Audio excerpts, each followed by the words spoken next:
दोस्तों तो फिर सुनो ना, रिवीजन तो करेंगे चैप्टर 3 का, पर ये बताओ कौन कौन अभी जो ये वीडियो देख रहा है, कौन कौन आखिरी तक बैठ करके रिवीजन करेगा मेरे साथ? क्योंकि शुरू दुनिया करती है भाई, शुरू दुनिया करती है, खत्म दुनिया नहीं करती है। तो तुम बताओ, एक बार मेरी जब ट्रेन निकल गई और एक बार जो तुमने मेरे ट्रेन में चढ़ गए तुम, तो कौन कौन आखिरी तक बैठा रहेगा ये बताओ। ठीक है sir, okay guys, so what are we going to do today? We are going to revise the whole chapter 3 prospectus and allotment of securities. No बकवास, only sections, only provisions, एकदम डिटेल में घुस घुस के रिवाइज करेंगे। जितनी चीजें याद आती है दिमाग में इकट्ठा करते जाना, और जो नहीं आते जाए वो समझते जाना, और अपना रिवीजन खत्म हो जाएगा, आपको पता भी नहीं चलेगा। नहीं, पता जरूर चलेगा दोस्त, पता जरूर चलेगा, और पता चलने में ही मजा है। ठीक है सर, चैप्टर 2 का रिवीजन हो चुका है अपना, चैप्टर 3 का रिवीजन कर रहे हैं। Prospectus and allotment of securities, a very important chapter, up to 8 marks भी कभी कभी एग्जाम में आ जाता है, और कभी कभी जो 6 मार्क 7 मार्क के क्वेश्चंस आए, इतने स्कोरिंग है कि मैं क्या बताऊं आप लोगों को। अब सर क्या है chapter 3 prospectus and allotment of securities? ये चैप्टर शुरू होता है सेक्शन 23 से और खत्म होता है 42 पे। ये चैप्टर लॉ में भी 2 पार्ट में बटा हुआ है, एक है पार्ट 1, एक है पार्ट 2। पार्ट 1 है पब्लिक ऑफर के बारे में, पार्ट 2 है प्राइवेट प्लेसमेंट के बारे में। पार्ट 1 जो पब्लिक ऑफर के बारे में है, जो पब्लिक ऑफर के बारे में है, वो शुरू होता है कहां से? वो शुरू होता है सेक्शन 23 से जाता है 41 तक, और सिर्फ एक सेक्शन इन्होंने प्राइवेट प्लेसमेंट का जो है उसको सेक्शन 42 में डाल रखा है। सर शुरू करते हैं सेक्शन 23।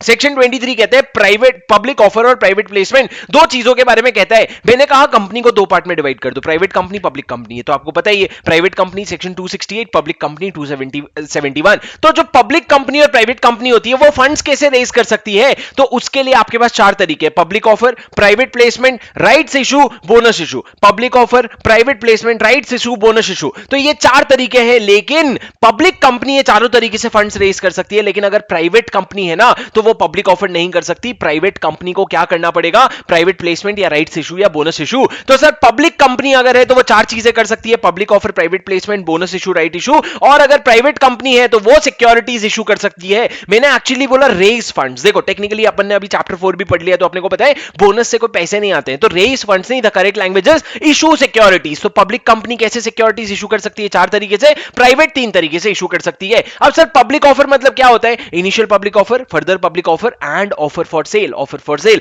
सोचो एक दिन था जब हम कितना घुस घुस के ये सब पढ़ रहे थे, और अभी सोचो अपने को इसका डिस्कशन करने की भी जरूरत नहीं है। तो तुम सोचो एग्जाम के पहले कितना प्रोग्रेस हो जाएगा तुम्हारा इसी तरीके से। अब मेरी बात सुनो सर, एक बहुत इंपॉर्टेंट डेफिनेशन अपन ने पढ़ा था प्रोस्पेक्टस का। प्रोस्पेक्टस क्या होता है? Prospectus is defined under 2 clause 70। Prospectus is any document which is described as a prospectus. किसी को अगर आप एक पेपर लोगे इसको प्रोस्पेक्टस बोलोगे तो ये प्रोस्पेक्टस हो गया, and it includes red herring prospectus, shelf prospectus, और एनी नोटिस, सर्कुलर, एडवर्टाइजमेंट और एनी डॉक्यूमेंट विच इनवाइट्स ऑफर। आप ऑफर इनवाइट करते हो from public for subscription of the securities. आपके सिक्योरिटीज को सब्सक्राइब करने के लिए या परचेज करने के लिए अगर आप ऑफर मंगवाते हो तो उसको कहते हैं क्या? उसको कहते हैं प्रोस्पेक्टस। तो प्रोस्पेक्टस मतलब क्या होता है? सर कोई भी डॉक्यूमेंट जिसको आप प्रोस्पेक्टस बोल रहे हो, including red herring prospectus, self prospectus, और उसके अलावा कोई भी नोटिस, सर्कुलर, एडवर्टाइजमेंट, कोई भी ऐसी चीज जिससे आप पब्लिक से इन्वाइट कर रहे हो क्या? ऑफर। आप बोल रहे हो आप ऑफर भेजो हमको, क्या करने के लिए? सिक्योरिटीज को परचेज या सब्सक्राइब करने के लिए। ये था सर आपका सेक्शन, ये था आपका सेक्शन 23। ये था सर सेक्शन 23। अब सर 23 के बाद अपना 24 जो है आप देखोगे मैंने काट दिया, सिलेबस में नहीं है। सेक्शन 25 पे आ जाओ। 25 क्या है सर? हम ना भले हमारा लॉजिकल सीक्वेंस दूसरा है जो हमने क्लास में किया था, लेकिन यहां पे हम सेक्शन की सीक्वेंस में ही रिवाइज करेंगे ताकि हमको रिटेन करने में आसानी हो। सेक्शन 25 ना सीधा डीम्ड प्रोस्पेक्टस की बात करने लग जाता है। एक बार यहां पे मैं आपको बता दूं, प्रोस्पेक्टस 4 तरह के होते हैं, shelf prospectus, abridged red herring prospectus, abridged prospectus और डीम्ड प्रोस्पेक्टस। 31, 32, 33, 25, 31, 32, 33, 25। तो ये 4 सेक्शन प्रोस्पेक्टस की बात कर रहे हैं। अभी हम 25 पढ़ रहे हैं जो डीम्ड प्रोस्पेक्टस की बात कर रहा है। डीम्ड प्रोस्पेक्टस क्या होता है सर? समझना लॉजिक। अगर एक कंपनी अगर इशू हाउस को अपने शेयर्स दे रही है, क्यों शेयर्स दे रही है? कि इशू हाउस मेरे को ना आईपीओ वाईपीओ का, एफपीओ वगैरह का काम नहीं करना, एक काम कर तू शेयर्स ले ले, तू शेयर होल्डर बन जा, और उसके बाद तू पब्लिक एट लार्ज को तू अपने तरफ से शेयर्स दे देना, मेरा इसमें कोई लेना देना नहीं होगा। इससे फायदा क्या होगा? प्रोस्पेक्टस के सारे प्रोविजन से बच जाऊंगा। तो लॉ कहते हैं अरे भैया ऐसे कैसे, इतनी आसानी से कैसे हम प्रोविजन बनाएंगे कि अगर एक कंपनी अगर एक कंपनी अपने शेयर्स इशू करती है किसी को, और जिसको इशू करती है वो उन शेयर्स को पब्लिक के पास लेके चला जाता है, तो जिस डॉक्यूमेंट से वो शेयर्स को पब्लिक के पास लेके जाता है उस डॉक्यूमेंट को प्रोस्पेक्टस मान लिया जाएगा। उस डॉक्यूमेंट को प्रोस्पेक्टस मान लिया जाएगा, ऐसा माना जाएगा वो प्रोस्पेक्टस को इस कंपनी ने इशू किया है। क्या कहा सर? ये जो मीडिएटर है ना, इसको हम प्रैक्टिकल लाइफ में इशू हाउस कहते हैं, लॉ में लैंग्वेज नहीं यूज किया है। तो मैंने कहा अगर कंपनी इशू हाउस को शेयर्स दे रही है और इशू हाउस जो है पब्लिक के पास लेके जा रहा है, तो इशू हाउस जिस डॉक्यूमेंट से पब्लिक के पास लेके जाएगा उसको डीम प्रोस्पेक्टस माना जाएगा। अब से मेरी बात सुनो, इससे होगा कि क्या लिखा है देखो, वेयर अ कंपनी अलॉट्स और agrees to allots any security of the company with a view that दो security shall be offered for sale, OFS होगा, टू पब्लिक और any other via any document by which offer for sale to public is made for such purpose shall be deemed to be prospectus. जिससे तुम offer for cell कर रहे हो उसको deem prospectus मान लिया जाएगा। उससे होगा क्या सर? तीन प्रोविजन एप्लीकेबल हो जाएंगे। एक तो कंटेंट ऑफ प्रोस्पेक्टस के बारे में जो अगला सेक्शन है, सेक्शन 26, कंटेंट ऑफ प्रोस्पेक्टस का प्रोविजन एप्लीकेबल हो जाएगा, और सेक्शन 34 और 35 जो लाइबिलिटी की बात करते हैं, क्रिमिनल लाइबिलिटी, सिविल लाइबिलिटी, वो दोनों प्रोविजन एप्लीकेबल हो जाएंगे। और सर जो लोग ऑफर दे रहे हैं ना, वो लोग जो लोग ऑफर दे रहे हैं उन लोगों को कंपनी का डायरेक्टर माना जाएगा। Company making the offer where the person named as director in the company, ये मान लिया जाएगा। अब सर इसमें ना दो बहुत इंपॉर्टेंट प्रिजम्पशन है कि सर अभी ना कंपनी लड़ाई करेगी कि भाई हमारा कोई इंटेंशन ही नहीं था लॉ से बचने का, हमने तो बस उसको बेचा और उसने सामने बेच दिया, उसमें हम क्या करें? हमने उसको शेयर्स दिए, उसने सामने पब्लिक को दे दिया, हम क्या करें? तो लॉ ने बोला देख भाई, दो केस में तो हम ये मान लेंगे कि तेरा इंटेंशन पब्लिक के पास ही जाने का था। कौन से दो केस में sir? Unless the contrary is proved, unless the contrary is proved, it shall be evident that allotment of securities was made with a view of the securities being offered for sale to the public। हमने public को cell करवाने के लिए ही तुमको securities issue किया, ये मान लेंगे। कौन से दो केस में सर? एक तो सबसे पहला केस, अगर तुमने जिस दिन उसको शेयर्स इशू किए उसके 6 महीने के अंदर वो पब्लिक के पास चला गया, तुमने जिस दिन शेयर्स इशू किए उस दिन वो 6 महीने के अंदर पब्लिक के पास चला गया, या फिर जब भी पब्लिक के पास गया तुम्हारे पास उस दिन तक होल कंसिडरेशन नहीं आ रखा है। क्या नहीं आ रखा है? होल कंसिडरेशन, पूरा का पूरा पैसा नहीं आया है, तो मान लेंगे कि भाई तुमने इसी इंटेंशन से उसको इशू किया था ताकि वो जाकर के पब्लिक में इशू कर पाए, इसीलिए ना तुमने पैसे नहीं लिए अब तक। तो लॉ ने बोला ये दोनों में से कोई भी कंडीशन मीट होगी ना, कि जो ऑफर फॉर सेल है वो तुमने 6 महीने के अंदर किया अलॉटमेंट के, या फिर अगर जो डेट है जिस दिन आपने ऑफर किया उस दिन होल कंसिडरेशन नहीं आ रखा है, तो क्या माना जाएगा? ये मान लिया जाएगा कि तुम्हारा इंटेंशन था ऑफर फॉर सेल करने का। अब सर सुनो, जो ऑफर फॉर सेल वाला डॉक्यूमेंट है उसको तुमने बोला हम प्रोस्पेक्टस बोल देंगे, तो प्रोस्पेक्टस का जो 26 सेक्शन है, कंटेंट का सेक्शन, वो तो पूरा एप्लीकेबल हो जाएगा। उसके साथ साथ दो और चीजें तुमको दिखानी पड़ेगी जो इस ट्रांजैक्शन में नहीं है, नहीं, न्यू है, नई है। क्या है दोस्तों? वो नेट अमाउंट ऑफ कंसिडरेशन, कितना पैसा, नेट अमाउंट ऑफ कंसिडरेशन, कितना पैसा तुमको मिला ये अलॉटमेंट करके, और दूसरा time and place where such contract for allotment can be reviewed, कहां आकर के हम ये कॉन्ट्रैक्ट देख सकते हैं जो कंपनी और इशू हाउस के बीच में बना है, हमको वो रिव्यू करना हो तो। और सर ये जो ऑफर फॉर सेल डॉक्यूमेंट होगा ना, इसको साइन करेंगे, अगर कंपनी है तो कौन साइन करेगा? 2 डायरेक्टर साइन करेंगे, और अगर पार्टनरशिप फर्म है तो at least half of the partner, आधे से ज्यादा, आधे या आधे से ज्यादा पार्टनर साइन करेंगे। अगर एक आधा पार्टनर साइन करेगा तो नहीं चलेगा रे बाबा, आधे से ज्यादा पार्टनर होना अपने को। सर एन इंपॉर्टेंट सेक्शन 25 क्या बोलता है? सेक्शन 25 बोलता है, क्या बेसिक बोलता है कि अगर एक कंपनी ने किसी को अगर सिक्योरिटीज अलॉट किया या अग्री टू अलॉट किया, क्यों ऐसा किया? ताकि वो सिक्योरिटीज जो है वो पब्लिक एट लार्ज को ऑफर फॉर सेल किया जा सके। तो जिस डॉक्यूमेंट से वो ऑफर फॉर सेल हो रहा है उसको प्रोस्पेक्टस मान लेंगे। इसके अराउंड पूरा प्रोविजन घूमता है। सर ये याद नहीं आया तो छोड़ देना क्वेश्चन। उसके बाद सर मैंने कहा जब ये प्रोस्पेक्टस मान लेंगे ना तो क्या होगा, तो कंटेंट वाला प्रोविजन एप्लीकेबल हो जाएगा, लाइबिलिटी वाला प्रोविजन एप्लीकेबल हो जाएगा, और जो लोग अपना शेयर्स ऑफर कर रहे हैं उन लोगों को डायरेक्टर मान लिया जाएगा। दो प्रिजम्पशन ये था कि अगर 6 महीने के अंदर बेच दिया या जिस दिन बेचा उस दिन होल कंसिडरेशन, होल वाला होल नहीं, होल मतलब पूरा कंसिडरेशन अगर नहीं मिला है तो क्या मान लिया जाएगा कि तुम लोगों ने इसी इंटेंशन से ही बेचा है सामने वाले को, और सिग्नेचर करना पड़ेगा सर। और दो चीजें एडिशनल आपको प्रोस्पेक्टस में दिखानी पड़ेगी, एक तो नेट अमाउंट ऑफ कंसिडरेशन, और भाई कॉन्ट्रैक्ट कहां देख सकता है अपन। उसके बाद sir section 26 matter to be stated in the prospectus, very important. Prospectus जो बनाओगे ना बेटा उसमें क्या क्या चीजें डालोगे, तो सबसे पहले तो सर इन्होंने कहा देख भाई प्रोस्पेक्टस जो है ना वो डेटेड और साइंड होना चाहिए। जो मैंने क्लास में तुमको पेटीएम का, जोमेटो का प्रोस्पेक्टस दिखाया तो आपको याद है राइट साइड में ऊपर लिखा रहता था डेट, वो जो डेट है वो बहुत इंपॉर्टेंट है। तो प्रोस्पेक्टस डेटेड होना चाहिए और साइंड होना चाहिए। और सर प्रोस्पेक्टस में आप कुछ ऐसे इंफॉर्मेशन दोगे और कुछ ऐसे रिपोर्ट्स अटैच करोगे जो सेबी बोलेगा। कौन बोलेगा? जो सेबी बोलेगा। पर सर आप कहां पे हो? कंपनीज एक्ट में। कंपनीज एक्ट में बैठ के ऑर्डर दे रहे हो सेबी को, तो सेबी नहीं बोलेगा सर। तो लॉ ने बोला कि जब तक सेबी नहीं बोलेगा ना तब तक सेबी ने सेबी एक्ट में जो रेगुलेशंस बना रखे हैं ना उन रेगुलेशंस का डिस्क्लोजर कर देना। क्या क्या क्या क्या क्या अरे सर वो कह रहा है प्रोस्पेक्टस डेटेड और साइंड होना चाहिए, और प्रोस्पेक्टस में तुम वो इंफॉर्मेशन और वो रिपोर्ट दे देना जो सेबी प्रिस्क्राइब करेगा। सेबी कैसे प्रिस्क्राइब करेगा? सेंट्रल गवर्नमेंट के साथ कंसल्टेशन में। पर सेबी विल्ला बैठा है क्या? नहीं ना। तो सेबी प्रिस्क्राइब नहीं कर रहा है अगर, तो जब तक सेबी प्रिस्क्राइब नहीं कर रहा है तब तक उसने जो ऑलरेडी रेगुलेशन बना रखा है ना, उसमें जो चीजें लिखी है वो तुम लोग अटैच कर देना, और साथ में दो और चीजें इंक्लूड करना, एक तो डिक्लेरेशन और एक स्टेटमेंट। एक डिक्लेरेशन की हमने सारा इस एक्ट का सारा प्रोविजन का कंप्लायंस कर लिया है, और एक स्टेटमेंट की हमारे हिसाब से इस प्रोस्पेक्टस में कंपनीज एक्ट या सेबी के कॉन्ट्रारी में कुछ नहीं है। मतलब सर हमने सारा कंप्लायंस कर लिया है, कोई भी चीज कॉन्ट्रारी नहीं है। ये बेसिक चीजें आपको दिखानी पड़ती है सर। तो क्या क्या आपको देना पड़ता है? डेटेड और साइंड होना चाहिए, सेबी जो बोले वो डिस्क्लोजर देना होगा, और साथ में आपको एक डिक्लेरेशन और एक कॉन्ट्रारी नहीं है ऐसा स्टेटमेंट देना पड़ेगा। उसके बाद सर अब मेरी बात सुनो, आप जब प्रोस्पेक्टस इशू कर रहे हो तो एक और वर्ड उसके साथ आता है प्रोस्पेक्टस के साथ, फॉर्म ऑफ एप्लीकेशन। प्रोस्पेक्टस के साथ एक और वर्ड क्या आता है? Form of application. तो सर प्रोस्पेक्टस या फॉर्म ऑफ एप्लीकेशन जब इशू कर रहे हो ना, तो ये जो ऊपर सबसेक्शन 1 में जो प्रोविजन है ये एप्लीकेबल नहीं होगा। कब? दो केस में एप्लीकेबल नहीं होगा सर, या तो एग्जिस्टिंग शेयर होल्डर को दे रहे हो, या एग्जिस्टिंग शेयर्स के और न्यू शेयर्स इशू कर रहे हो। क्या कहा मैंने? या तो आप अपने एग्जिस्टिंग शेयर होल्डर या डिबेंचर होल्डर को कोई शेयर्स इशू कर रहे हो, या आप जो class of shares already issued है उसी क्लास ऑफ शेयर्स जो लिस्टेड भी है उसी क्लास ऑफ शेयर्स को नए शेयर होल्डर्स को इशू कर रहे हो। तो या तो नया शेयर्स है पुराने मेंबर्स है, या पुराने शेयर से नए मेंबर्स हैं, तो इस केस में आपको प्रोस्पेक्टस का प्रोविजन एप्लीकेबल नहीं होगा। In case of nothing under this section shall apply to the issue of prospectus for issue of shares or debentures to existing members or debenture holders whether there is a right to renounce under section 62 subsection 1 or not. तुमको थोड़ा दिमाग में घुस रहा है section 62 subsection 1 का renounce? किधर sir? Further issue of shares chapter 4 में जो अपना सेक्शन 62 है, जहां पे आप बात करते हो फर्दर इशू ऑफ शेयर्स। पहले राइट इशू होता है, फिर एम्प्लॉइज का ई शॉप होता है, फिर उसके अलावा बाहर वालों को भी दे सकते हो, लेकिन 3 कंडीशन है।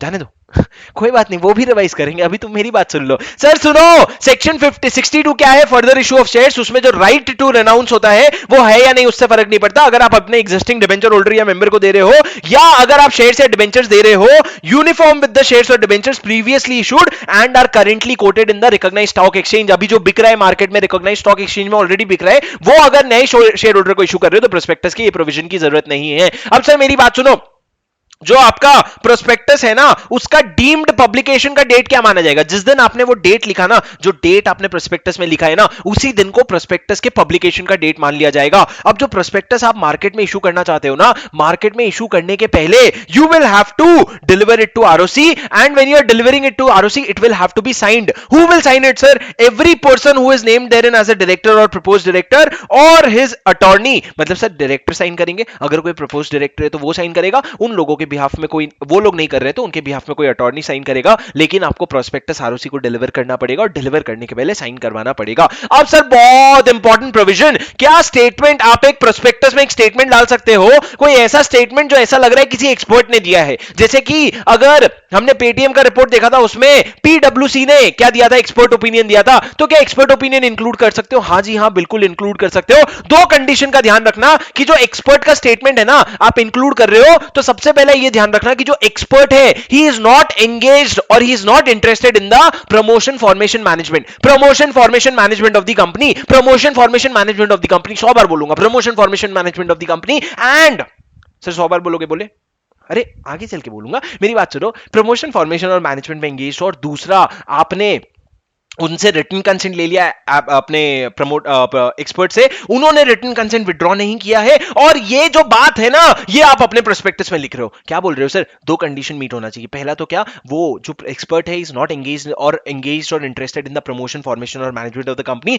दूसरा, written consent has been obtained and such written consent is not withdrawn and a statement to that effect is included in your prospectus. Only then can you include a expert statement in your prospectus. So prospectus shall not include a statement purporting to made by an expert. मतलब purporting to be made मतलब sir ऐसा लग रहा है expert ने बनाया है, unless these things. Expert का डेफिनेशन मैंने कहा है, पढ़ लो फर्स्ट चैप्टर से। क्या है सर एक्सपर्ट का डेफिनेशन? सीए, सीएस, सीडब्ल्यूए, उसके अलावा इंजीनियर हो गया और कोई रजिस्टर्ड वैल्यूअर हो गया, या फिर कोई भी अदर प्रोफेशनल हो गया, उसको एक्सपर्ट कहते हैं ये लोग। उसके अलावा सर जो प्रोस्पेक्टस है ना, वो अपने फेस पे दो चीजें लिखेगा। सबसे पहला कि हमने आरओसी को डिलीवर कर दिया है, और जब हमने आरओसी को डिलीवर किया तो क्या क्या डॉक्यूमेंट्स हमने अटैच किए। क्या बताएगा? हमने आरओसी को डिलीवर कर दिया, और जब डिलीवर किया है तो क्या क्या अटैच किया है वो बताओगे। फेस ऑफ इट मतलब कैसे? डॉक्यूमेंट के कहीं पे भी ऊपर ऊपर लिख देना। उसके बाद सर प्रोस्पेक्टस की वैलिडिटी सबसे इंपॉर्टेंट, एमसीक्यू आएगा, तुम सोलो अभी, फिर एमसीक्यू आएगा, तुम गलत टिक करके आना। मेरी बात सुनो, प्रोस्पेक्टस की वैलिडिटी क्या होती है? सर प्रोस्पेक्टस वैलिड होता है 90 डेज के लिए, पर 90 डेज कब से शुरू होता है sir? The date of delivery to the ROC, जिस दिन आपने प्रोस्पेक्टस आरओसी को दिया उस दिन से घड़ी शुरू हो जाती है 90 डेज का। 90 डेज के बाद वो प्रोस्पेक्टस इशू नहीं कर सकते, नया प्रोस्पेक्टस बनाओ और उसको इशू करो। अगर आपने प्रोस्पेक्टस इशू कर दिया इस सेक्शन के कॉन्ट्रावेंशन में, तो कंपनी और हर person who is knowingly a party, उसको 50,000 से लेकर के 3 लाख तक का क्या लगेगा? 50,000 से लेकर के 3 लाख तक का पेनल्टी लगेगा। दोस्तों ये क्या था? ये था section 26, matter to be stated in the prospectus. एक बार वापस से बता रहा हूं, सुन लो, matter to be stated in the prospectus. Summary the summary देखे हो आप? पनीर दो प्याजा होता है ना, वैसे समरी द समरी, मतलब समरी के अंदर समरी बना रखा है मैंने। सुनो क्या है सर, सबसे पहले आपका प्रोस्पेक्टस डेटेड और साइंड होना चाहिए, उसके साथ कुछ चीजें आप अटैच करोगे। क्या अटैच करोगे आप? वो जो सेबी अपने सेंट्रल गवर्नमेंट के साथ डिस्कस करके बताएगा, लेकिन जब तक सेबी नहीं बताता तब तक सेबी ने जो रेगुलेशन बना रखा है उसमें जो लिखा है उसको इंक्लूड कर लो। उसके अलावा दो चीज और इंक्लूड करना, एक तो डिक्लेरेशन, डिक्लेरेशन कौन सा? कि हमने एक्ट का कंप्लायंस कर दिया है, और दूसरा स्टेटमेंट कि भैया कोई कॉन्ट्रारी नहीं हो रहा है सेबी एक्ट से और सेक्रा एक्ट से। उसके बाद मैंने कहा क्या दोस्तों? मैंने कहा दो केस में प्रोस्पेक्टस इशू नहीं करना पड़ेगा, दो केस में प्रोस्पेक्टस इशू नहीं करना पड़ेगा। कौन सा? प्रोस्पेक्टस इशू करना पड़ेगा, I am so sorry, subsection 1 का कंप्लायंस नहीं करना पड़ेगा। कौन सा दो केसेस है? पहला, पुराने मेंबर्स नया शेयर,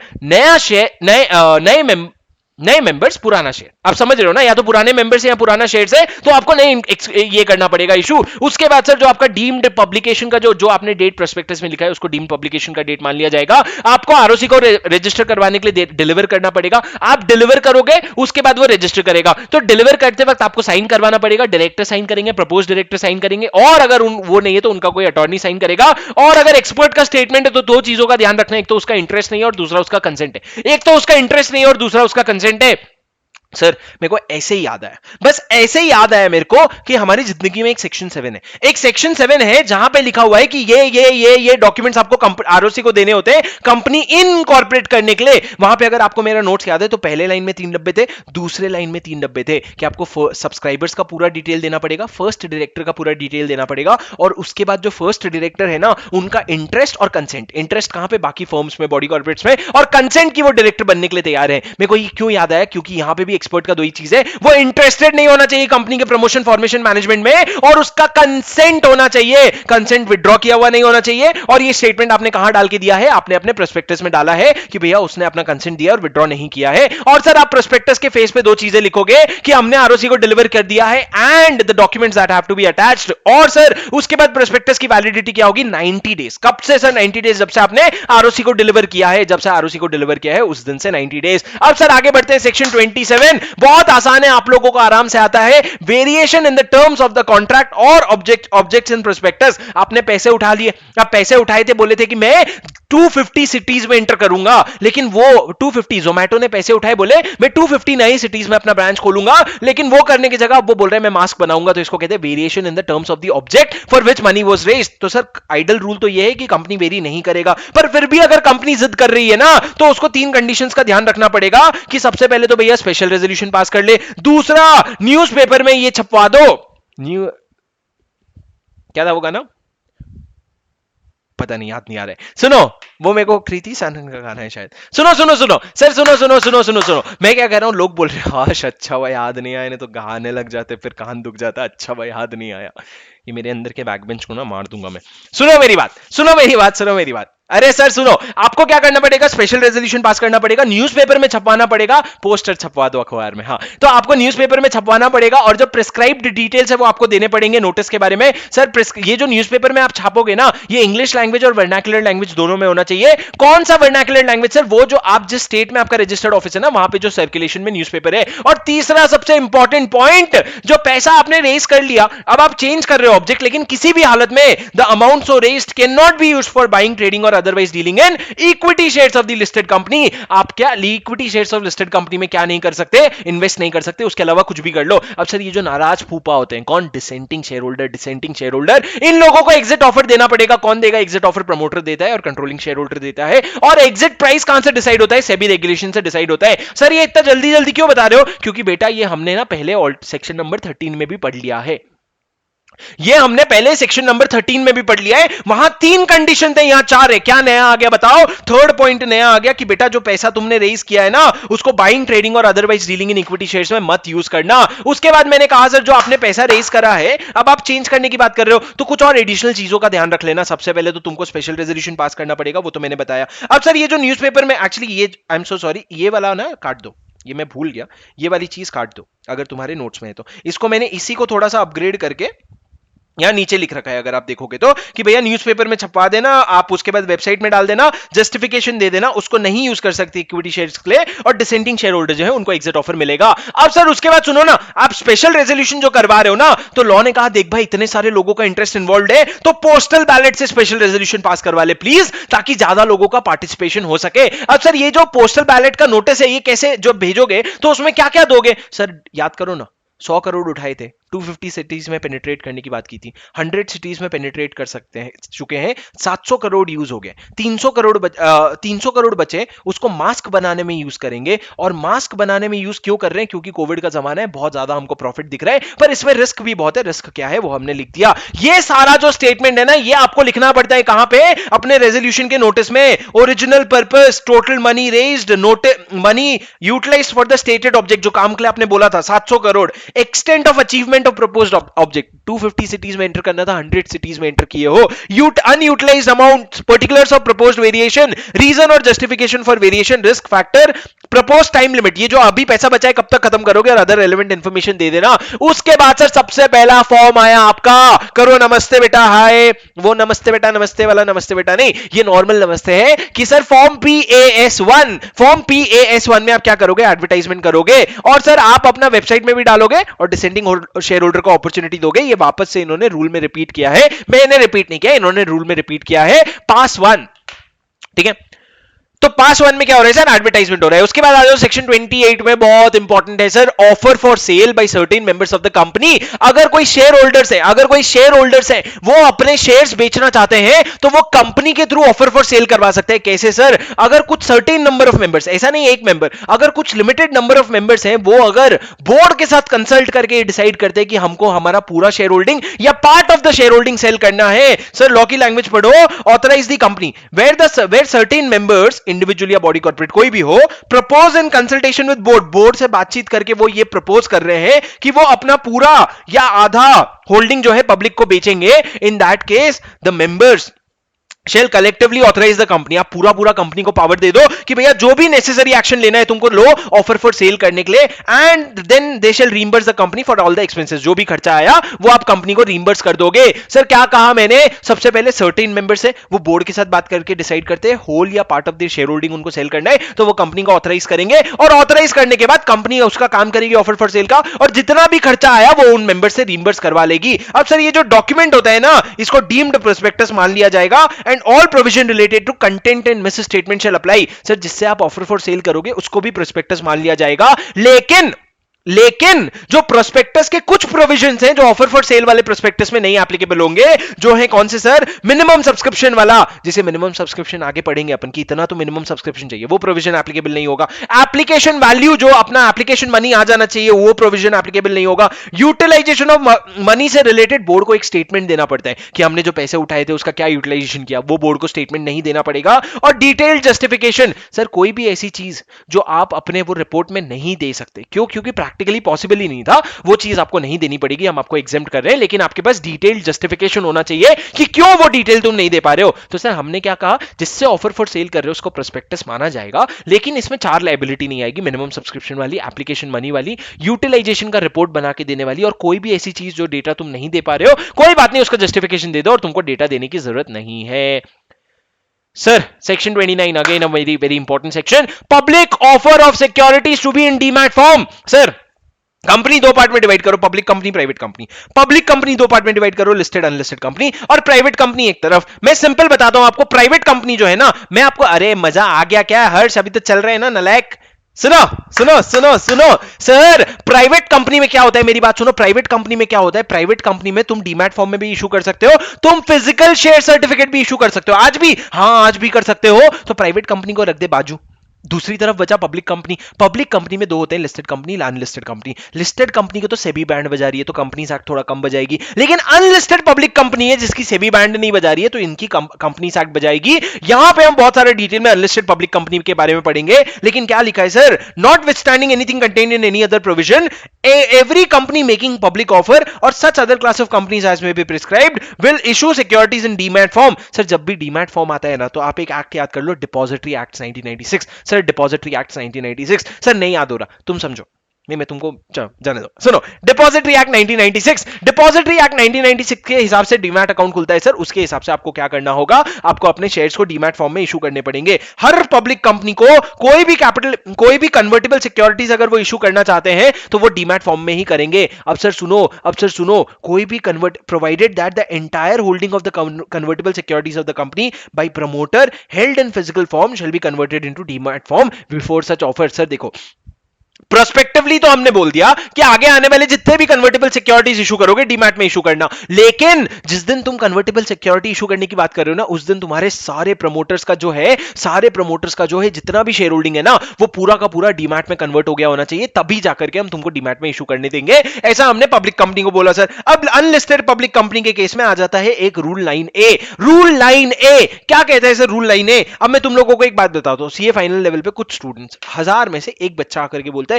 सर आप ना अगर रिवीजन में रूल्स का भी थोड़ा रेफरेंस ले लो ना तो मजा आ जाएगा। देख, लेने को तो मैं sub section clause, sub clause का भी रेफरेंस ले सकता हूं, लेकिन लिख के आ पाओगे एग्जाम में? नहीं ना। 8 सब्जेक्ट देने, नहीं भी तो 4 सब्जेक्ट देने, लॉ में पीएचडी तो लेना नहीं है अपने को, तो रूल्स एज पर रूल्स, और रूल का नाम लिख के आ जाओ ना, बहुत बड़ी बात है। 9A मत सोचो, लोगों को यहां पूरा सेक्शन नंबर याद नहीं आता, तुम रूल की बात कर रहे हो, तुमको करना है तो तुम लिख लो, that's not a problem, but don't expect me to say these things in the video. But sir rule line ए थोड़ा सा इंपॉर्टेंट हो जाता है, क्योंकि एग्जाम में आएगा तो मजा आ जाएगा। रूल लाइन ए क्या है सर? अनलिस्टेड पब्लिक कंपनी के लिए कहता है। अनलिस्टेड पब्लिक कंपनी के बारे में क्या कहता है कि वो लोग जब शेयर्स इशू करेंगे तो वो उसको डीमैट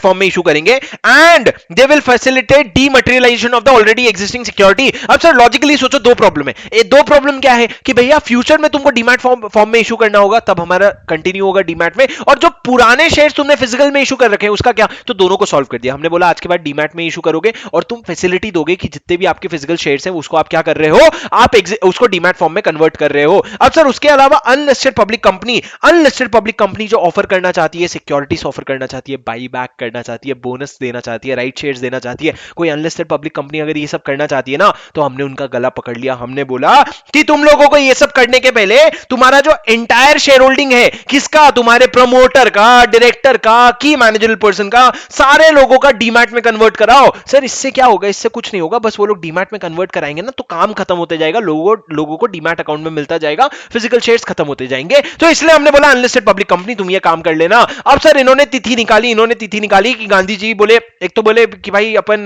पणजी कब जाएंगे, 2 अक्टूबर 2018 को, तो 2 अक्टूबर 2018 को इन्होंने डेट निकाला। बोले जिस दिन ये लोग पणजी गए थे स्वामी चिन्मयानंद की बहुत बुरी हालत है, ठीक है, स्वामी चिन्मयानंद सत्संग सुनने के लिए, ठीक है। तो सर 2 अक्टूबर 2018 का इन्होंने डेट निकाला है। क्या डेट है सर? इस दिन के बाद तुम अगर कोई भी इंसान अपना शेयर्स बेचना चाहता है ना, तो पहले वो अपने आप को डीमैट फॉर्म में कन्वर्ट करवाएगा, फिर उसको बेचेगा, और अगर कोई सब्सक्राइब करना चाहता है ना तो वो डीमैट में ही सब्सक्राइब करेगा, वरना नहीं कर सकता।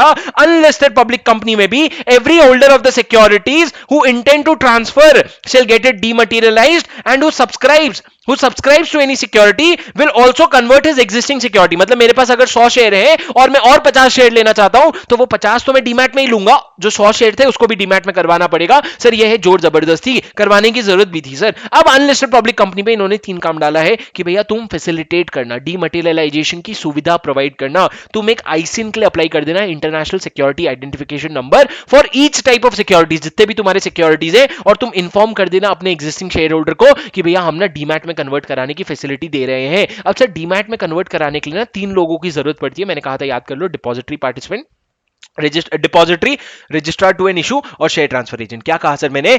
डीमैट में कन्वर्ट कराने के लिए 3 लोगों की आवश्यकता पड़ती है एक कंपनी को, डिपॉजिटरी, रजिस्ट्रार टू इशू और शेयर ट्रांसफर एजेंट। तो ये 3 लोगों को जो भी फीस पे करना होता है वो टाइमली फीस पेमेंट करना। इन लोगों को जो भी सिक्योरिटी डिपॉजिट लेके रखना है, तुम्हारा जो फीस होता है ना, फीस उसका कम से कम 2 साल का फीस एडवांस में आपको सिक्योरिटी डिपॉजिट देके रखना होता है, या जो भी तुम्हारा अग्रीमेंट है वो तुम दे करके रखना। अगर तुम इसका कंप्लायंस नहीं करोगे करोगे ना तो तकलीफ हो जाएगी बेटा। टाइमली पेमेंट ऑफ फीस कर लेना इन तीनों को, and maintain the security deposit 2 साल तक का in compliance with the regulation. अगर आपने डिफॉल्ट किया अबव पेमेंट में, तो जब तक आप पेमेंट नहीं करोगे तब तक आप कोई भी securities, bonus, buyback, right issue कुछ भी नहीं कर सकते। मतलब आप पे स्टे लग जाएगा, बोलेगा कुछ नहीं कर सकता भाई जब तक तू उनका फीस नहीं पे कर देता।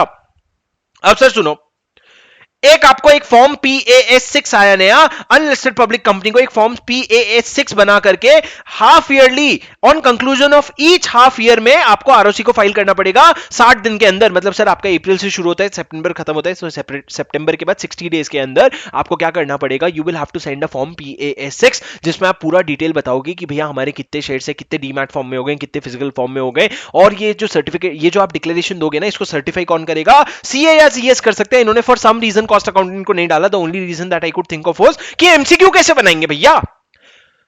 अगर हर जगह CA CS CML लिखते जाएंगे, हर जगह अगर कंसिस्टेंसी आ जाएगी तो लाइफ नहीं इजी हो जाएगी। हाँ, ऐसे कैसे। उसके बाद सर अगर आपके इशूड कैपिटल में जितना आपने इशू किया है और आपके डीमैट फॉर्म में जितना शेयर्स है, अगर उसमें कोई डिफरेंस दिख रहा है तो आप उसको तुरंत डिपॉजिटरी के नोटिस में लाओ। अगर आपके शेयर कन्वर्जन में कोई भी ग्रीवेंसेस है सिक्योरिटीज होल्डर के, किसके, सिक्योरिटीज होल्डर के कोई भी ग्रीवेंसेस है, तो आप उसको IEPF अथॉरिटी के पास जाके बताओ, investor education protection fund authority. हमारे सिलेबस में आगे जाकर के हम पढ़ेंगे। और सर IEPF अथॉरिटी आपके अगेंस्ट एक्शन लेगी after consultation with the SEBI. और सर ये जो प्रोविजन है ना, ये जो अनलिस्टेड पब्लिक कंपनी वाला, ये 3 लोगों को एक्सेप्शन दिया है, निधि कंपनी, गवर्नमेंट कंपनी और होली ओन सब्सिडरी। ये 3 लोगों को बोला है बेटा तुम लोग टेंशन मत लो, निधि कंपनी, होली ओन कंपनी और होली ओन सब्सिडरी और गवर्नमेंट कंपनी। भाई निधि को तो एग्जेम्पशन देना ही पड़ेगा ना यार, ऐसा थोड़ी यार, तुमको निधि को तो माफ करना ही पड़ेगा ना। तो निधि कंपनी, गवर्नमेंट कंपनी और होली ओन सब्सिडरी कंपनी ये लोगों को एप्लीकेबल नहीं है। और सर उसके अलावा जो भी कंपनी है ना अदर देन द अबव, ये मैं बच्चा नहीं हूं जो ऐसी चीजें करता हूं, ऐसे काटने लग जाता हूं, वो गलती से हो जाता है। सुनो सर, कोई कंपनी अगर है अदर देन द अबव, तो वो क्या कर सकती है, पब्लिक या फिजिकल फॉर्म में शेयर्स इशू कर सकती है या डीमैट फॉर्म में भी इशू कर सकती है। उसको अभी तक तो दोनों का परमिशन दे रखा है। सर ये 29 था, बहुत इंपॉर्टेंट। ये किस बारे में बात करता है, ये अनलिस्टेड पब्लिक कंपनी के बारे में बात करता है। सर बड़ी बड़ी पॉइंट्स ये हैं कि आपको शेयर्स अपने डीमैट फॉर्म में इशू करने पड़ेंगे, आप फैसिलिटेट करोगे कन्वर्जन का। और जब तक अगर आप buyback issue, fresh issue, buyback, right issue, bonus issue करना चाहते हो तो सबसे पहले प्रमोटर की, मैनेजरल और डायरेक्टर का पूरा चेंज करवाओ एंटायर शेयर होल्डिंग डीमैट में। और 2 अक्टूबर तो इन्होंने डेट डिसाइड कर दिया कि इसके बाद तो तुम डील ही नहीं कर सकते फिजिकल शेयर्स में, तुमको डीमैट करवाना ही पड़ेगा। और सर उसके लिए डीमैट का सुविधा दो, फैसिलिटेट करवाओ डीमैट का में कन्वर्जन, और उसको करवाने के लिए जो भी फीस पे करना है, डिपॉजिट पे करना है, वो सारा टाइमली पे करो, वरना तुमको कुछ भी नहीं करने देंगे हम। अब सर आ जाओ सेक्शन 30, बहुत बच्चों वाला सेक्शन है। क्या है सर सेक्शन 30? कहता है एडवर्टाइजमेंट ऑफ प्रोस्पेक्टस। कभी कभी आ जाता है जब आप, अरे सुनो सुनो सुनो सुनो सुनो नलायको सुनो, मैं क्या बोल रहा हूं। जब आप एडवर्टाइजमेंट करते हो ना प्रोस्पेक्टस में, प्रोस्पेक्टस का एडवर्टाइजमेंट जब आप करते हो ना,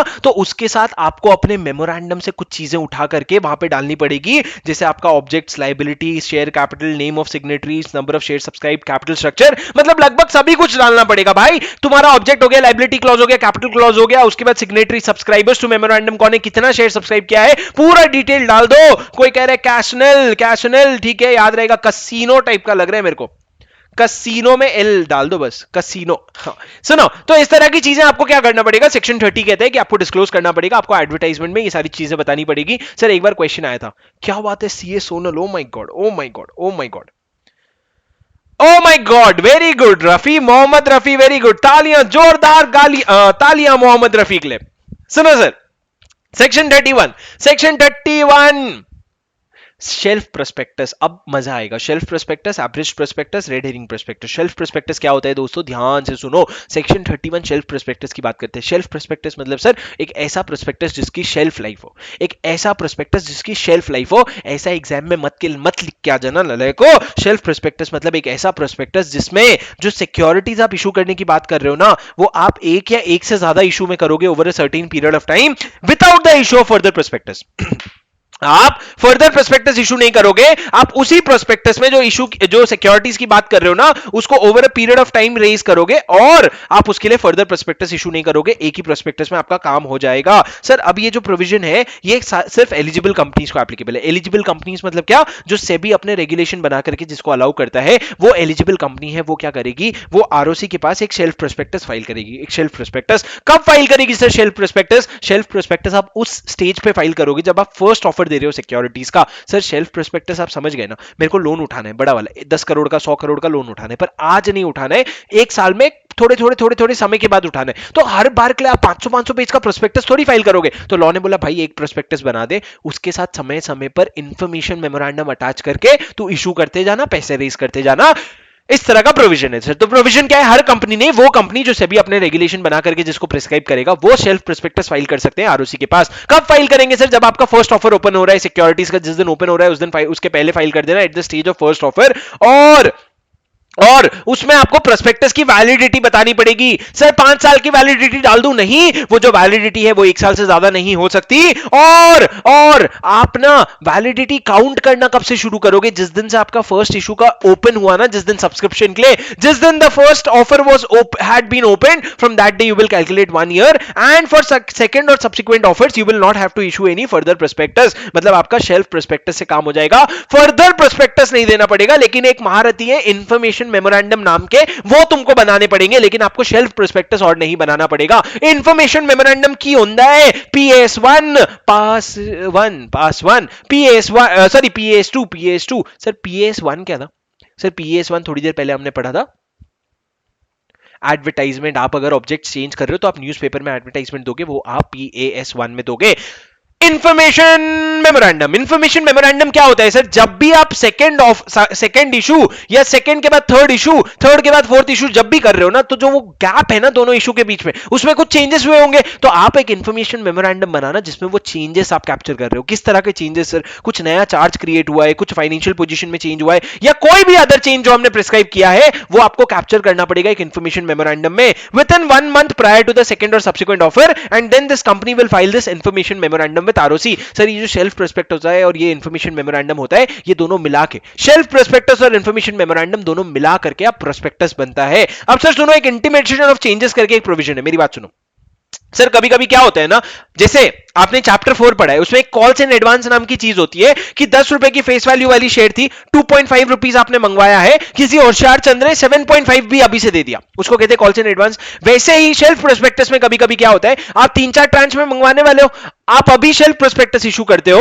और कोई बंदा सेकंड ट्रांच या थर्ड ट्रांच का पैसा भी अभी से देके बैठ जाता है, तो उन लोगों के लिए प्रोविजन बना है कि मान लो शुभम ने एक कंपनी जिसने शेल्फ प्रोस्पेक्टस इशू किया था, उसको फर्स्ट ट्रांच में ही सारे 4 ट्रांचेस के पेमेंट कर दिए।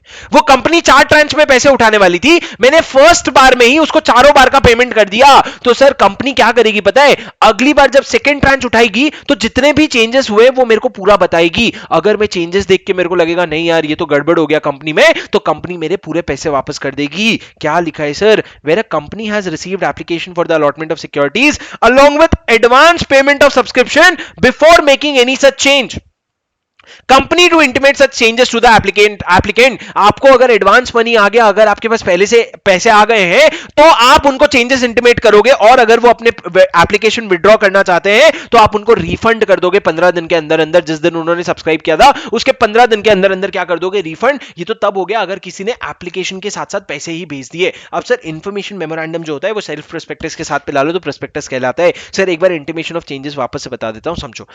किसी ने एप्लीकेशन के साथ साथ एडवांस मनी भेज दिया, उसको अलॉटमेंट हुआ भी नहीं, उसने एप्लीकेशन के साथ साथ एडवांस मनी भेज दिया, और उसके बाद कोई चेंज हुआ, इंफॉर्मेशन मेमोरेंडम में कुछ चेंज हुआ, तो आप उसको चेंज इंटीमेट करोगे, और अगर उसको विड्रॉ करना है एप्लीकेशन तो विड्रॉ कर लेगा, वो उसके पास पावर है। और अगर उसने विड्रॉ कर लिया तो सब्सक्रिप्शन के 15 दिन के अंदर अंदर आपको पैसे रिफंड करने पड़ेंगे। सर रेड हेरिंग प्रोस्पेक्टस क्या है, लाल मछली रेड हेरिंग प्रोस्पेक्टस मतलब क्या होता है दोस्तों, रेड हेरिंग प्रोस्पेक्टस मतलब जिसमें क्वांटम या प्राइस जो होता है सिक्योरिटीज का वो मिसिंग होता है, टोटल अमाउंट पता होता है पर कितने शेयर्स कितना रुपया का होगा वो नहीं पता होता है। अब सर एक कंपनी अगर चाहे तो रेड हेरिंग प्रोस्पेक्टस इशू कर सकती है, पर रेड हेरिंग प्रोस्पेक्टस को पब्लिक के पास लेके जाने के पहले आरओसी के पास रजिस्टर करवाना पड़ेगा at least 3 days prior to the opening of the subscription. अगर आपका जिस दिन सब्सक्रिप्शन ओपन हो रहा है उसके 3 दिन पहले आरओसी के पास क्या हो जाना चाहिए, फाइल हो जाना चाहिए। और सर आरएचपी का भी वही ऑब्लिगेशन होगा जो प्रोस्पेक्टस का होता है। अब सर आपने आरएचपी बनाया और उसके बाद आपने प्रोस्पेक्टस भी बनाना होगा। अब इन दोनों में जो वेरिएशन होता है ना, ये आपको प्रोस्पेक्टस में हाईलाइट करना पड़ेगा कि भैया ये चीजें आरएचपी में नहीं लिखी थी जो हम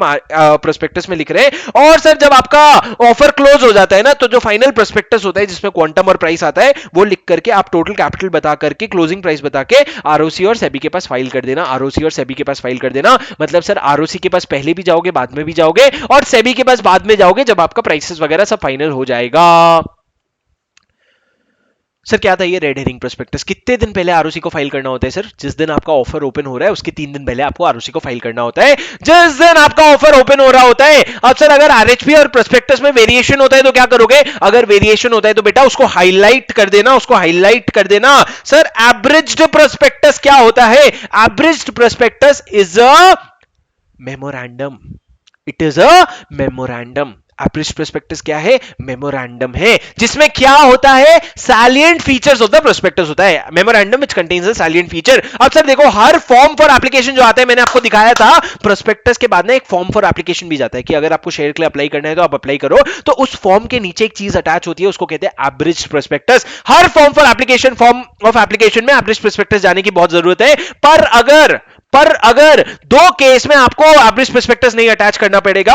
पहला, अगर वो एप्लीकेशन फॉर्म जो है आप अंडरराइटिंग अग्रीमेंट के लिए भेज रहे हो। दूसरा, अगर आप उसको पब्लिक को नहीं ऑफर कर रहे हो, मतलब मान लो प्राइवेट प्लेसमेंट कर रहे हो, तो एप्लीकेशन फॉर्म में आपको एब्रिज्ड प्रोस्पेक्टस अटैच करने की कोई जरूरत नहीं है। अब सर सुनो, ये जो कॉपी है ना प्रोस्पेक्टस का, ये जो कॉपी है प्रोस्पेक्टस का, अगर कोई मांगे तो आपको देना पड़ेगा before the closing of the subscription list, और अगर कंपनी ने कुछ डिफॉल्ट कर दिया तो 50,000 रुपए का फाइन लग जाएगा। कंपनी ने डिफॉल्ट कर दिया तो 50,000 रुपए का फाइन लग जाएगा।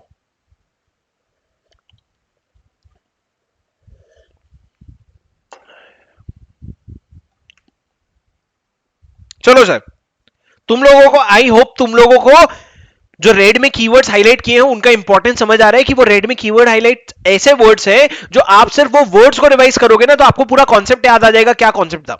कहीं कहीं एकाध दुक्का अगर मेरा प्रायर वर्ड, आफ्टर वर्ड ऐसा हाईलाइट करना रह गया है तो आप उसको हाईलाइटर से कर लो, बट 98% हाईलाइटेड है। Correct sir.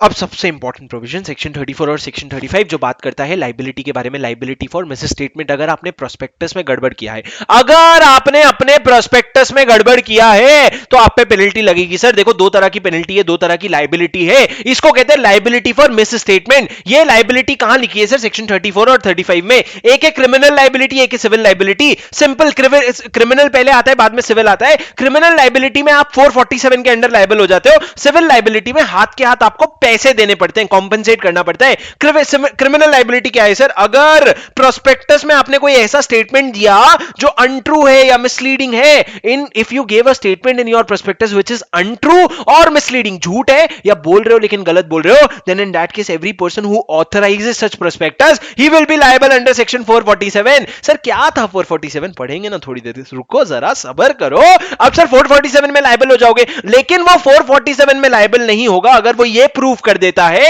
that such statement or omission was immaterial, such statement or omission was immaterial, or that he had reasonable ground to believe, reasonable ground to believe that the statement was true or the inclusion or omission was necessary। Sir एक तो वो बोल रहे छोटी सी बात है, immaterial बात है, या उसको लग रहा था कि जो ओमिशन है या इंक्लूजन है वो नेसेसरी था, करने की जरूरत थी, ऐसा वो रीजनेबल ग्राउंड टू बिलीव है, ऐसा प्रूव कर देता है, तो क्या हो जाएगा सर? उसको माफी मिल जाएगी, वरना वो 447 में लायबल हो जाएगा।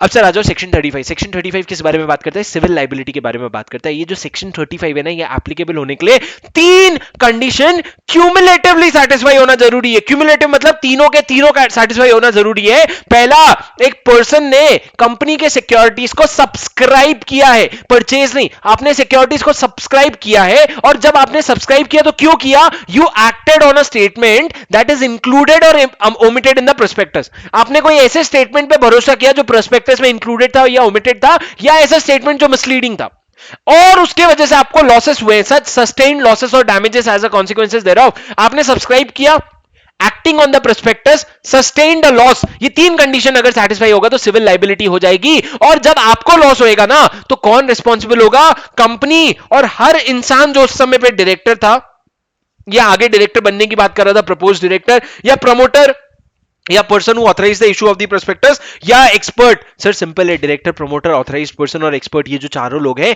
ये लोग लायबल होंगे। What to do? What the above person shall be liable to compensate to every person who has sustained such loss or damage आप क्या करोगे, कॉम्पेंसेट करोगे, मतलब जिसका नुकसान हुआ है आप भरपाई करोगे, लेकिन 3 केस में आप नुकसान की भरपाई नहीं करोगे.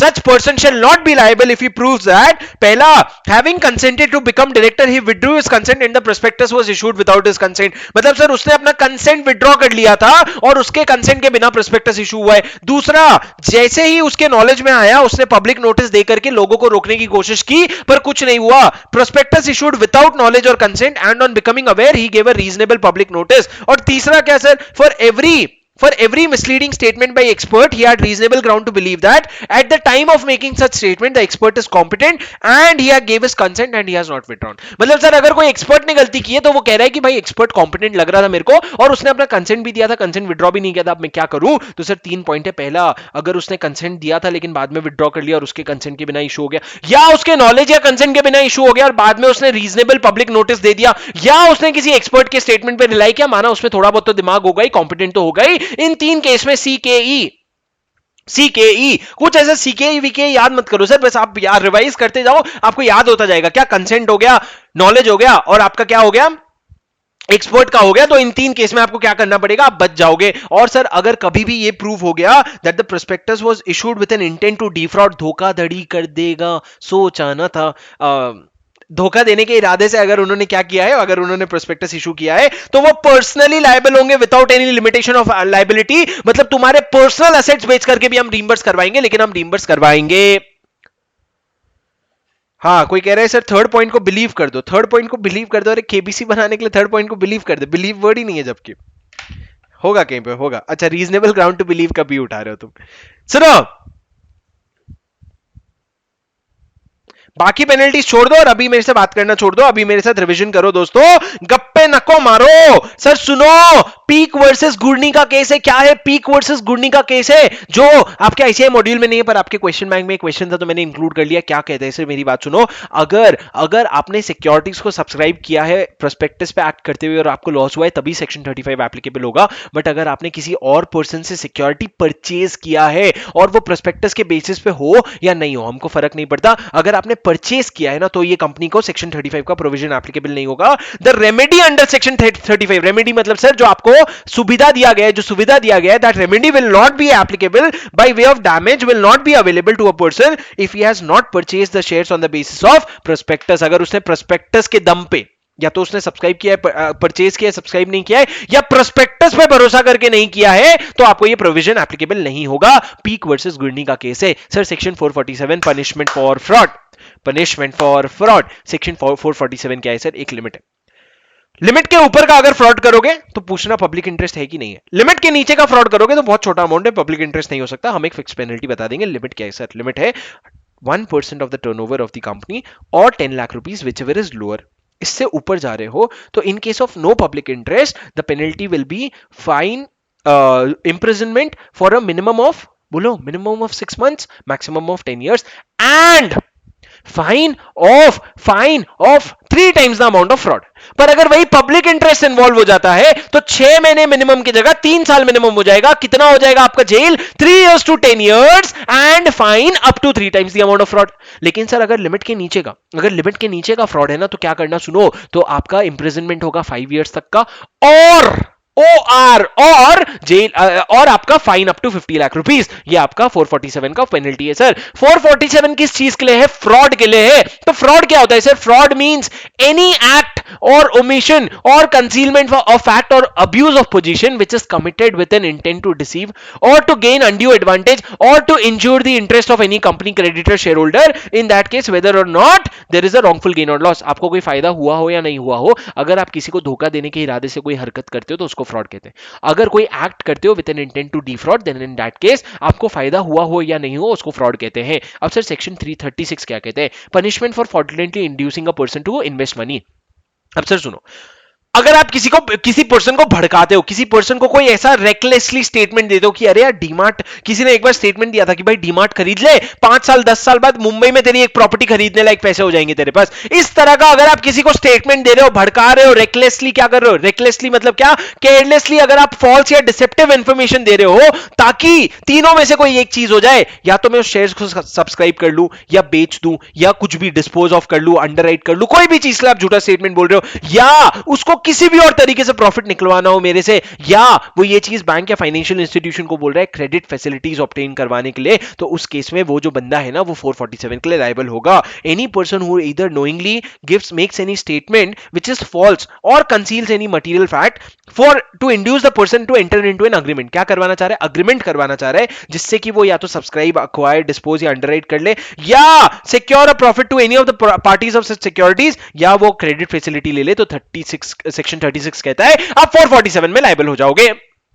सर सेक्शन 37 बेसिक प्रोविजन है affect action by affected person. Sir ये क्लास एक्शन सूट की बात करता है कि जैसे सेक्शन 34, 35, 36 में क्या होता है ना, एक नहीं बहुत सारे लोगों का इंटरेस्ट इन्वॉल्व होता है, एक नहीं बहुत सारे लोगों का इंटरेस्ट इन्वॉल्व होता है, तो वो एक सूट फाइल कर सकते हैं बाय एनी ग्रुप पर्सन और ग्रुप ऑफ पर्सन और any other association of person affected by any misleading statement और द इंक्लूजन और ओमिशन. मतलब सर सुनो, जैसे कि सत्यम का स्कैम हुआ था. अब सत्यम के स्कैम में धोखा तो हुआ था, तो एक नहीं बहुत सारे शेयर होल्डर थे, तो लॉ कहता है बहुत सारे शेयर होल्डर एक साथ भी क्या कर सकते हैं, वो लोग भी सूट फाइल कर सकते हैं. इसको कहते हैं सर एक तरह का क्लास एक्शन सूट, इसको कहते हैं क्लास एक्शन सूट.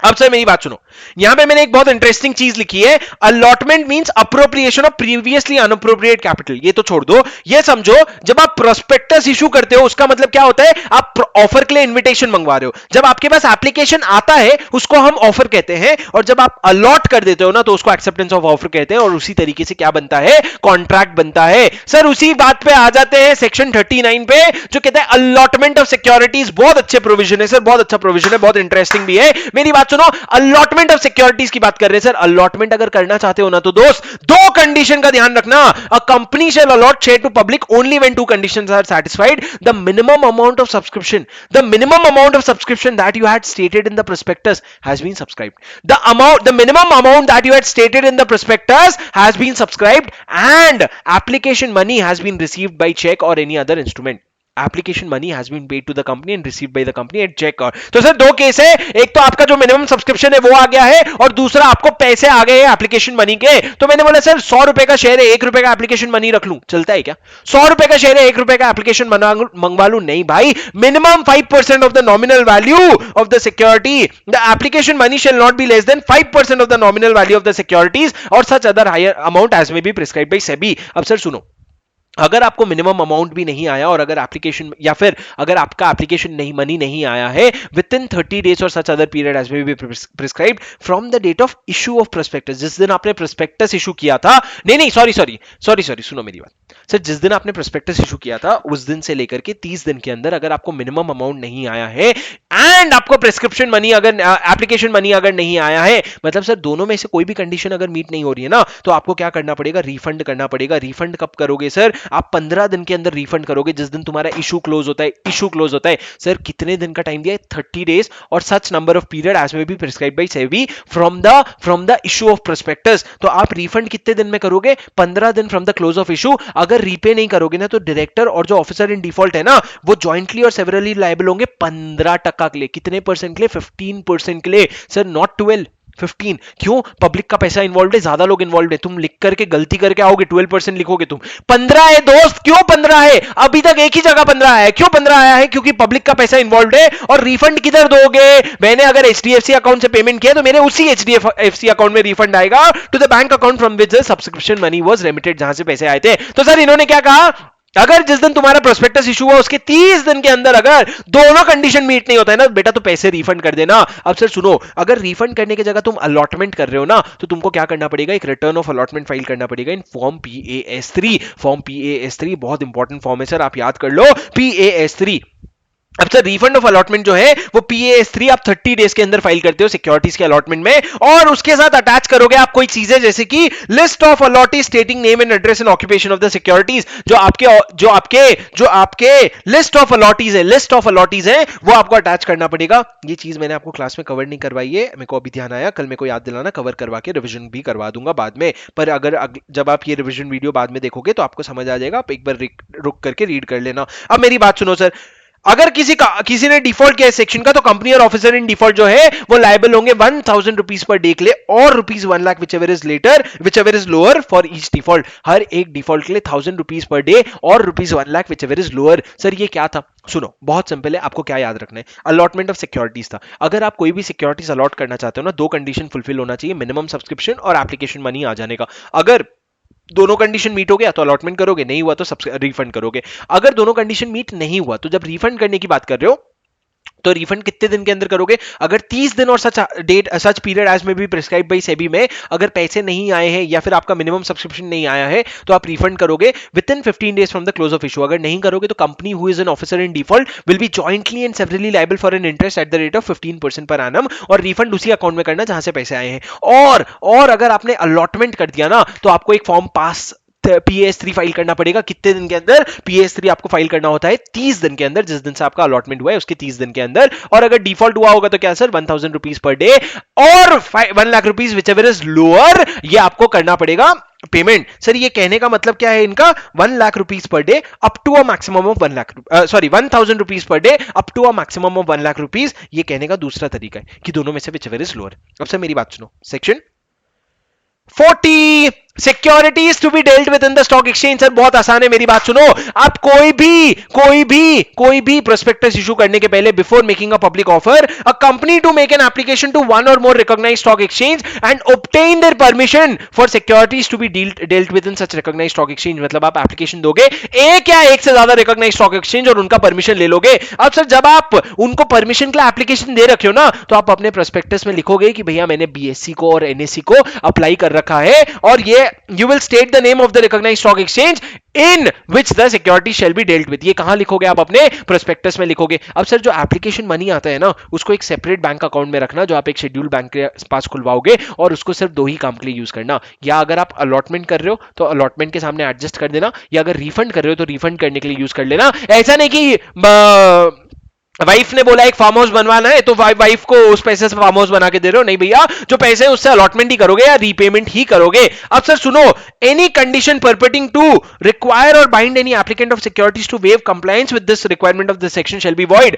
सर ये कहना ये चाहता है कि अगर आपने अपने जो एप्लीकेंट है, जो एप्लीकेशन दे रहा है, उसके साथ कोई ऐसा साइन करवा लिया जिससे इस सेक्शन का जो रिक्वायरमेंट है वो आप बोल रहे हो माफ कर देते हैं, वो रिक्वायरमेंट माफ कर देते हैं, तो ऐसा कुछ तुमने अगर क्लॉज डाल रखा है ना तो वो क्लॉज वॉइड होगा, ऐसा वो कह रहा है। उसके बाद सर मैंने क्या कहा, कंपनी और ऑफिसर इन डिफॉल्ट के केस में क्या पेनल्टी होगा? अगर डिफॉल्ट होगा तो कंपनी पे मिनिमम 5 लाख मैक्सिमम 50 लाख, और ऑफिसर इन डिफॉल्ट पे मिनिमम 50,000 मैक्सिमम 3 लाख।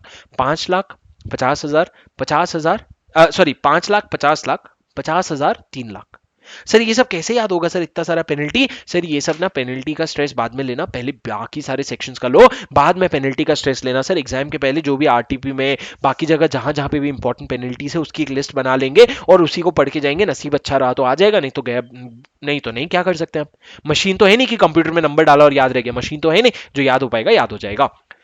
अब सर बहुत इंपॉर्टेंट प्रोविजन, क्या आपको मेरी बात सुनाई दे रही है? क्या आपको मेरी बात समझ आ रही है? एक बार कमेंट में यस लिख के बताओ कौन कौन जग रहा है। क्या आपको मेरी बात समझ आ रही है? यस लिख के बताओ कौन कौन जग रहा है। बताओ फटाफट, जोर से बोलो हाँ, जोर से हाँ चाहिए मेरे को। ओके चलो। सर सर सर सर सुनो ना सर, अब मैं आपको कमीशन के बारे में बताने वाला हूं। अंडर राइटिंग कमीशन अगर आप देना चाहते हो तो क्या आप अंडर राइटिंग कमीशन इशू कर सकते हो? बिल्कुल बिल्कुल, अगर आप कमीशन इशू करना चाहते हो तो आप बिल्कुल कमीशन इशू कर सकते हो, लेकिन कितना कमीशन दोगे sir? The commission can be paid only when 6 conditions are satisfied. पहला आपका आर्टिकल में ऑथराइजेशन होना चाहिए कमीशन इशू करने के लिए। ये कहां लिखा हुआ है सर? ये सारे रूल्स में लिखे हुए हैं, आपके पास आर्टिकल में ऑथराइजेशन होना चाहिए। दूसरा, आप जो कमीशन का पैसा दे रहे हो 2 ही जगह से दे सकते हो, या फिर जो प्रोसीड्स, जो इशू के प्रोसीड्स आ रहे हैं, या फिर प्रॉफिट से दे सकते हो। उसके बाद सर रेट ऑफ कमीशन क्या होगा? ये सबसे ज्यादा इंपॉर्टेंट है। डिपेंड करता है कि तुम शेयर्स इशू कर रहे हो कि डिबेंचर इशू कर रहे हो, डिपेंड करता है शेयर्स इशू कर रहे हो कि डिबेंचर इशू कर रहे हो। सर शेयर्स में हम थोड़ा ज्यादा कमीशन देने के लिए तैयार है क्योंकि रिस्क ज्यादा होता है, डिबेंचर में रिस्क कम होता है तो कमीशन भी कम देंगे हम। तो शेयर्स में क्या कमीशन होगा sir? Up to lower of 5% or such rate as may be authorised by AOA, मतलब 5% या जो रेट AOA में है दोनों में से जो भी कम है उतना आप कमिशन दे सकते हो। वही लेकिन डिबेंचर के केस में 2.5% ऑफ द डिबेंचर और rate authorised by the AOA whichever is lower तक का आप कमीशन दे सकते हो। तो ये हो गया सर रेट। उसके बाद मैंने कहा कि आपको डिस्क्लोज करना पड़ेगा अपने प्रोस्पेक्टस में तीन चीजें, कि अंडरराइटर कौन है, उसका रेट ऑफ कमीशन कितना है, और कितना सिक्योरिटीज उसने अंडरराइट किया है, the name of underwriter, rate and amount of commission and the number of securities underwritten. And underwriting commission issue नहीं कर सकते अगर आप पब्लिक को इशू नहीं कर रहे हो शेयर्स, मतलब ऐसा नहीं प्राइवेट प्लेसमेंट के लिए अंडरराइटिंग कमीशन कर रहे हो। And the copy of the contract for payment of commission will be filed with ROC with along with prospectus का रजिस्ट्रेशन। जब आप रजिस्ट्रेशन के लिए भेज रहे हो उसके साथ कॉपी भी भेज देना। सर 6 पॉइंट है, इसको हमने क्लास में बनाया था रैपिड एफ। सर सुनो, रैपिड एफ सुनो सर, आपको मैं लॉ के सीक्वेंस में बता रहा हूं। आपको आर्टिकल में ऑथराइजेशन चाहिए होगा, आपको कहां से पैसे दोगे, प्रोसीड से या फिर प्रॉफिट से।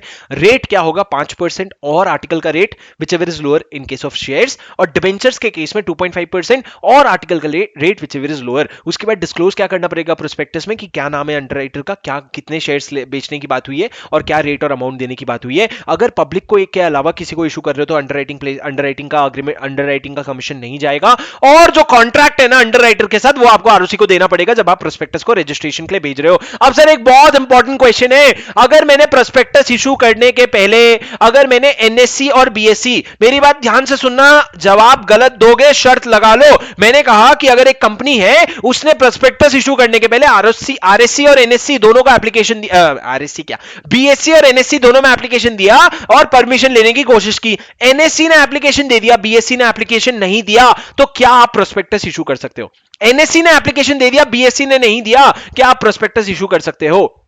The answer is sir, अगर एनएससी ने एप्लीकेशन दे दिया, बीएससी ने नहीं दिया, तो आप प्रोस्पेक्टस इशू नहीं कर सकते, क्योंकि लॉ ने कहा वन और मोर रिकॉग्नाइज्ड स्टॉक एक्सचेंज को एप्लीकेशन दोगे एंड उनका परमिशन लोगे। अगर एक को देते, वो एक परमिशन दे देता तो काम हो जाता, लेकिन अगर आपने दो को दिया है तो दोनों का आपको परमिशन चाहिए होगा, वरना आपका बेड़ा करके काम नहीं हो सकता। सर एक और दूसरा इंपॉर्टेंट क्वेश्चन, एग्जाम का क्वेश्चन, क्या अंडरराइटिंग कमीशन जो है वो मैं कैश में देने की जगह क्या एक बंगला गिफ्ट कर दूं?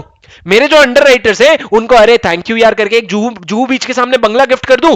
तो लॉ ने कहा बिल्कुल कर सकते हो, लॉ में ऐसा कहीं नहीं लिखा है कि कमीशन सिर्फ कैश में पे होगा, आप कैश या काइंड किसी भी तरीके से पेमेंट कर सकते हो।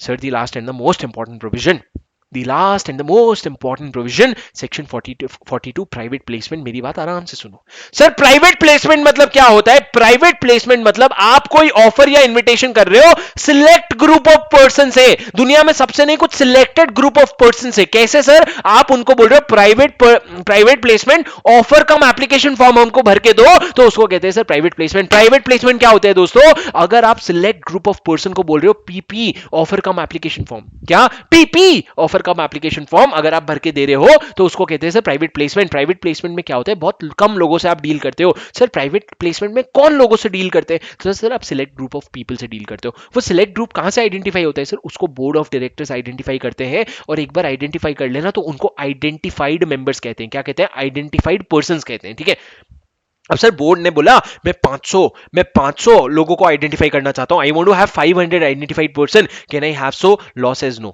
The number of identified person has been restricted, the restriction is 50 or such higher number as may be prescribed, 50 or such higher number as may be prescribed, और इन्होंने प्रिस्क्राइब किया है 200 मेंबर्स पर for aggregate in a financial year, 200 member per year का इन्होंने aggregate डाल रखा है। ये क्या है बेटा? ये आपका आइडेंटिफाइड पर्सन का मैक्सिमम है। पर सर ये जो 200 का कैलकुलेशन है ना, इसमें दो तरह के लोग इंक्लूड नहीं होते, एक तो क्वालिफाइड इंस्टीट्यूशनल बायर्स, और दूसरा वो एम्प्लॉइज जिनको आप ईसॉप में शेयर्स दे रहे हो, वो एम्प्लॉइज जिनको आप ईसॉप में शेयर्स दे रहे हो, वो लोग इंक्लूड नहीं होते। उसके अलावा आप 200 की लिमिट में गिनोगे, और ये 200 की लिमिट जो है ना, ये 1 साल की लिमिट है, ये 1 साल की लिमिट है, और ईच काइंड ऑफ सिक्योरिटी की लिमिट है दोस्तों।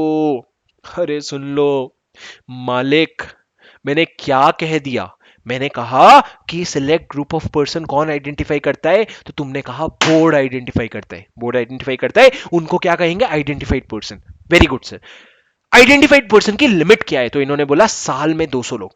200 लोग के पहले इन्होंने बोला 500 और सच नंबर एज में भी प्रेस्क्राइब्ड, इन्होंने प्रेस्क्राइब किया 200, तो लिमिट हो गई 200। अब सर 200 की लिमिट में दो लोगों को इंक्लूड नहीं करना, क्यूआईबीज और एम्प्लॉइज, क्यूआईबीज और एम्प्लॉइज जिनको ईसॉप्स में दे रहे हो, ये समझ कैसे? लेकिन ये जो 200 की लिमिट है ये क्या है सर? एक बार की है? नहीं, ये 1 साल की है। तो सर सारे सिक्योरिटीज का मिला के? नहीं, इक्विटी का 200, डिबेंचर का 200, प्रेफरेंस शेयर का 200, समझे? तो टोटल 600 मेंबर, समझे? Okay sir, thank you. अब सर मेरी बात सुनो, उसके बाद मैंने क्या कहा, ये आपके आइडेंटिफाइड पर्संस हो गए। अब आइडेंटिफाइड पर्संस का लिमिट आपने डिसाइड कर लिया है, पर सर अगर आप प्राइवेट प्लेसमेंट कर रहे हो ना, उसके पहले आपको स्पेशल रेजोल्यूशन पास करना पड़ेगा, स्पेशल रेजोल्यूशन पास करना पड़ेगा। और स्पेशल रेजोल्यूशन का जो एक्सप्लेनेटरी स्टेटमेंट है ना, उसमें आपको ये सारी चीजें डिस्क्लोज करनी पड़ेगी कि क्या बोर्ड रेजोल्यूशन, क्या आपने बोर्ड रेजोल्यूशन पास किया, क्या प्राइस है जिस पर आप प्राइवेट प्लेसमेंट करने वाले हो, प्राइस का जस्टिफिकेशन क्या है। अगर आप बोल रहे हो 100 रुपए में करूंगा, तो उसका बेसिस क्या है, क्या तुमने रजिस्टर्ड वैल्यूअर से वैल्यूएशन करवाया है, और ये जो प्राइवेट प्लेसमेंट है उससे आप कितना अमाउंट रेज करना चाहते हो, और ये प्राइवेट प्लेसमेंट का मटेरियल टर्म्स क्या है, ये सारी चीजें आपको डिस्क्लोज करनी पड़ेगी। सबसे पहले याद रखना, प्राइवेट प्लेसमेंट करने के लिए स्पेशल रेजोल्यूशन तो चाहिए ही चाहिए, और सर ऑलमोस्ट हर चीज के लिए ना बोर्ड रेजोल्यूशन तो डेफिनेटली चाहिए होता है, लिखा हो या ना हो। अब सर काइंड्स ऑफ सिक्योरिटीज, कौन से सिक्योरिटीज इशू कर रहे हो, क्या बेसिस पे वो प्राइस दे रहे हो जिस प्राइस पे आप दे रहे हो, क्या आपने रजिस्टर्ड वैल्यूअर से वैल्यूएशन करवाया है, कितना अमाउंट रेज करना चाहते हो, और मटेरियल टर्म्स क्या है, ये सारी चीजें आपको जो स्पेशल रेजोल्यूशन करके लिए मीटिंग बुलाने वाले हो उसमें जो नोटिस भेज रहे हो उसके साथ एक्सप्लेनेटरी स्टेटमेंट अटैच करके ये सारी चीजें बता देना। अब सर सुनो, ये जो प्रोविजन है ना, दिस सब रूल मतलब क्या सर, स्पेशल रेजोल्यूशन पास करने वाला जो प्रोविजन है वो एप्लीकेबल नहीं होगा अगर तुम एनसीडी ऑफर कर रहे हो। NCD non convertible debenture. अगर सर सुनो, अगर 180 सबसेक्शन 1 क्लॉज सी का जो लिमिट है, 180 सबसेक्शन 1 क्लॉज सी का जो लिमिट है उसके अंदर ही आपका एनसीडी हो रहा है, तो आपको एसआर नहीं पास करना पड़ेगा, बोर्ड रेजोल्यूशन से काम चल जाएगा। लेकिन अगर उस लिमिट के ऊपर भी जा रहा है ना, तो आप अगर साल में एक बार एसआर पास करोगे तो आपका काम हो जाएगा, आपको साल में बार बार एसआर पास नहीं करना पड़ेगा। ये किस चीज का एक्सेप्शन है सर, ये लॉ कहता है कि भाई पीपी करने के लिए एसआर पास कर लेना, पीपी करने के लिए बीआर और एसआर पास कर लेना, ठीक है। पर पीपी करने के लिए एसआर पास नहीं करना पड़ेगा अगर एनसीडी का, अगर आप एनसीडी का इशू कर रहे हो और आपका जो लिमिट हो रहा है ना बोरोइंग्स का, वो 180 क्लॉज सबसेक्शन 1 क्लॉज सी के लिमिट के नीचे, अगर नीचे है तो एसआर मत का पास करना, बीआर से काम हो जाएगा। अगर लिमिट के ऊपर जा रहे हैं ना, तो साल में एक बार एसआर पास कर लेगा तो काम हो जाएगा, साल में बार बार घड़ी घड़ी एसआर पास नहीं करना पड़ेगा। सर क्या आपको ये बात समझ आई? ठीक है सर। उसके बाद मैंने कहा कि सर आप प्राइवेट प्लेसमेंट जब करते हो ना, तो आप सामने वाले को, जो सिलेक्टेड पर्सन है ना, सिलेक्टेड पर्सन जिनको आपने आइडेंटिफाई किया है, उनको आप एक फॉर्म भेजते हो, private placement offer and application form. ये फॉर्म होता है पास फोर में, मेरे मन में वो गाना, रे पास आओ। सर सुनो ना, पीएएस फॉर्म 4 फॉर्म में आप क्या करोगे, आप एक फॉर्म भेजोगे कि भैया ये ले पीएएस 4 फॉर्म, इसमें तू मेरे को प्राइवेट प्लेसमेंट ऑफर कम एप्लीकेशन दे दे। और कहां भेजोगे सर, वो लोगों के नाम और एड्रेस पे जो जिसको आपने आइडेंटिफाई किया है। Sir PPO shall not carry right of renunciation, मतलब मैंने किसी को आइडेंटिफाई किया और मैंने बोला भाई मेरी कंपनी में प्राइवेट प्लेसमेंट में अप्लाई कर दे, वो बोला नहीं नहीं मेरा छोटा भाई है उसको दे देता हूं, वो कर देगा। नहीं भैया, तेरे को ऑफर किया है, तू हाँ या ना बोल, ज्ञान मत दे तू। तेरे को ऑफर किया तू हाँ या ना बोल, ये कोई ईसॉप नहीं है कि तू किसी, ये कोई राइट शेयर नहीं है कि तू किसी और को दे दिया, ठीक है। अब सर सुनो, डीम्ड पब्लिक ऑफर कब माना जाएगा, मेरे साथ दो कॉन्सेप्ट बना लो, दो पॉइंट याद कर लो। एक प्राइवेट प्लेसमेंट को ना कभी कभी डीम्ड पब्लिक ऑफर मान लिया जाएगा, कब, पहला जो नंबर ऑफ सिलेक्ट पर्सन की लिमिट है 200 की, अगर उससे ज्यादा लोगों को आप ऑफर कर देते हो तो उसको क्या मान लिया जाएगा, डीम्ड पब्लिक ऑफर मान लिया जाएगा। दूसरा, अगर आपने इस सेक्शन का सेक्शन 42 का कॉन्ट्रवेंशन किया तो भी डीम्ड ऑफर मान लिया जाएगा। अब डीम्ड ऑफर मानने से पार्ट 1 एप्लीकेबल हो जाता है और प्रोस्पेक्टस वगैरह का सारा प्रोविजन एप्लीकेबल हो जाता है, और अगर आपने उनका कंप्लायंस नहीं किया है तो आपको डिफॉल्ट की पेनल्टी भी लग जाती है। अब सर आपने प्राइवेट प्लेसमेंट करवाया तो पेमेंट कैसे लोगे, पेमेंट कैश पे ले लूं? नहीं सर, जितना भी पेमेंट है वो सारा चेक से, डीडी से या बैंकिंग चैनल से होगा, चेक से या डीडी से बैंकिंग चैनल से होगा, कैश से नहीं अलाउड है। अब से मेरी बात सुनो, जो एप्लीकेशन मनी आपके पास आएगा ना, उसको आप एक सेपरेट बैंक में अकाउंट में रखोगे और उसको सिर्फ अलॉटमेंट के लिए, रिफंड के लिए यूज करोगे, same as what was there earlier. Prohibition for fresh offer, prohibition for fresh offer, आप फ्रेश ऑफर नहीं कर सकते जब तक आपका कोई ऑफर या इन्विटेशन अभी चल रहा है और उसका अलॉटमेंट खत्म नहीं हुआ है। मतलब अभी अभी आपने प्राइवेट प्लेसमेंट में पैसे उठाए थे, वो ऑफर और इन्विटेशन का अभी तक अलॉटमेंट खत्म नहीं हुआ है और फ्रेश इशू करने की बात कर रहे हो, या फिर अगर ऑफर और इन्विटेशन विड्रॉ या अबैंडन नहीं हुआ है, मतलब सर कोई भी ऑफर और इन्विटेशन अभी एंड टू एंड जब तक खत्म नहीं हो जाता ना, तब तक तुम नया फ्रेश ऑफर नहीं कर सकते, पिछला खत्म होगा तभी जाके अगला तुम इशू करना। अब सर अलॉटमेंट क्या होता है, एक बार आपके पास एप्लीकेशन आ गया ना तो उसके 60 दिन के अंदर अंदर अलॉट करना होता है। अगर आप अलॉट नहीं कर पा रहे हो सिक्योरिटीज तो आपको 15 दिन के अंदर रिफंड करना होता है। अगर आप 15 दिन के अंदर रिफंड नहीं कर पा रहे हो ना, तो आपको 12% पर एनम के साथ इंटरेस्ट के साथ वापस करना होता है। पर यहां पे जो 12% पर एनम का इंटरेस्ट है ना दोस्तों, वो कहां से शुरू हो रहा है, आपको इस दिन एप्लीकेशन मनी आया, 60 दिन के अंदर आपको अलॉट करना था, 60 दिन में अलॉट नहीं कर पाए, 15 दिन के अंदर वापस करना था। अगर 15 दिन में वापस भी नहीं कर पाए ना, तो आपको यहां से इंटरेस्ट देना पड़ेगा सर, यहां से 60th डे से आपको क्या करना पड़ेगा, आपको 12%, 15 नहीं 12% पर एनम के हिसाब से इंटरेस्ट देना पड़ेगा। सेपरेट बैंक अकाउंट में रखोगे सर, दो ही काम के लिए यूज करोगे, एडजस्टमेंट के लिए और रीपेमेंट के लिए। आप किसी भी तरह का पब्लिक एडवर्टाइजमेंट नहीं करोगे, किसी भी तरीके से पब्लिक एट लार्ज को इन्फॉर्म करने की नहीं कोशिश करोगे। इसीलिए मैंने आपको प्राइवेट प्लेसमेंट का एक दिखाया था, वहां पे उन्होंने राइट साइड में लिखा था this is for private circulation only, कि हम प्राइवेटली घुमाएंगे, पब्लिक एट लार्ज के पास नहीं लेके जा रहे। और सर जब आपका अलॉटमेंट हो जाता है फॉर्म PAS3 में 15 डेज के अंदर, मालिक कितने दिन के अंदर, 15 दिन के अंदर, पब्लिक ऑफर में 30 दिन के अंदर, यहां पे 15 दिन के अंदर आपको क्या करना पड़ता है, वही लिस्ट ऑफ अलॉटीज वगैरह अटैच करके आपको फाइलिंग करनी होती है। अगर आपने डिफॉल्ट किया, रिटर्न ऑफ अलॉटमेंट है, ये सिर्फ 8th का डिफॉल्ट है, अगर आपने रिटर्न ऑफ अलॉटमेंट फाइल करने में डिफॉल्ट किया, तो कंपनी प्रमोटर और डायरेक्टर जो है 1000 rupees per day up to 25 lakh rupees के लिए लायबल होंगे। 1000 rupees per day for each default up to 25 lakh rupees. लेकिन सर अगर आपने इस पूरे सेक्शन का ही कॉन्ट्रवेंशन किया ना, प्राइवेट प्लेसमेंट का, तो कंपनी प्रमोटर और डायरेक्टर लायबल होंगे। कितने के लिए sir, fine which may extend to amount raised through the private placement, आपने जितना पैसा उठाया है, or 2 crore whichever is lower, कितना, जितना आपने पैसा उठाया है प्राइवेट प्लेसमेंट, और 2 crore which is lower, lower बोल रहे हैं, लोअर,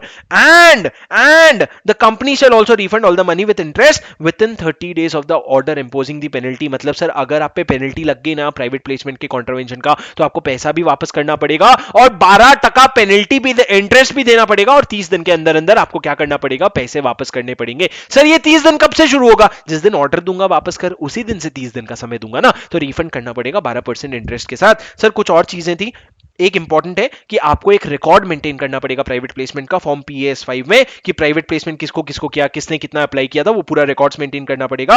और जो आपने स्पेशल रेजोल्यूशन और या बोर्ड रेजोल्यूशन फाइल किया है, उसको ROC के साथ फाइल करना पड़ेगा, जो आपने पास किया है SR या BR, वो आपको ROC के साथ फाइल करना पड़ेगा। सर प्राइवेट प्लेसमेंट पूरा का पूरा, एक बार आ जाओ बाहर मेरे समरी में, एकदम बाहर में वो फॉर्म नंबर्स देख लो। PAS1 से लेकर के PAS6 तक का फॉर्म है सर। PAS सुनो ना, 3, 4 और 5 तो प्राइवेट प्लेसमेंट का ही हो गया। 3 कहता है रिटर्न ऑफ अलॉटमेंट का, 4 कहता है प्राइवेट प्लेसमेंट ऑफर कम एप्लीकेशन लेटर, जिसमें वो अप्लाई करेंगे, और PAS5 कहता है आपको रिकॉर्ड्स मेंटेन करना पड़ेगा पूरा। तो ये तो 3 इसी का हो गया सर। PAS3 जो है वो पब्लिक ऑफर में भी कॉमन है, तो जो 3 है वो कॉमन है। PAS1 क्यों था सर, एडवर्टाइजमेंट के लिए। PAS2 क्यों था, इंफॉर्मेशन मेमोरेंडम के लिए, इंफॉर्मेशन मेमोरेंडम के लिए। और PAS6 क्यों है, unlisted public company to right to file with ROC within 60 days of each half of the calendar year. आपको अनलिस्टेड पब्लिक कंपनी को डीमैट का स्टेटस बताना पड़ता है, वो उसको हर कैलेंडर ईयर में, हर हाफ ईयर में, अप्रैल से लेकर के सितंबर के बीच में खत्म होने के 60 दिन के अंदर अंदर ROC के पास फाइल करना होता है। ये पूरा चैप्टर 3 का रिवीजन। बोलो समझ आया सर, बोलो समझ आया क्या, कोई कॉन्सेप्ट नहीं छूटा दोस्त, पूरा समझ आया, मजा आया कि नहीं आया।